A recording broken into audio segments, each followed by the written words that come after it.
Մի երիտասարդ զույգ եկել է եկեղեցի, որ իրենց համար աղոթք անեն, եւ եղել է այսպիսի խոսք, դա եղել է մայիս ամսին, որ բժիշկները կդնեն իրենց ախտորոշումը, կանեն իրենց գործողությունները եւ հետո էլ կստորագրեն, բայց իմացեք, որ ես կդնեմ իմ վերջին ստորագրությունը։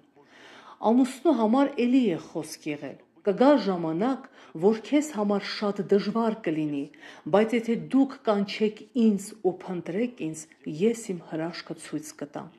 Հետո նրանք հուլիս ամսին զանգեցին ու ասացին, որ իրենց փոքր դստեր մոտ հայտնաբերել էին անբուժելի հիվանդություն։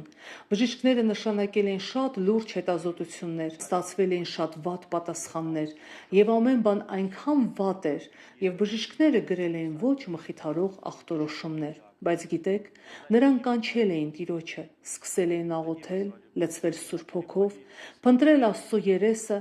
նշանակել էին աղոթքի ժամ եւ Աստված ցույց տվեց իր հրաշքը, որի համար փառք եւ գոհություն։ Նա այսօր առողջ է։ Նրանք զանգեցին, պատմեցին Աստծո հրաշքի ու փառքի մասին։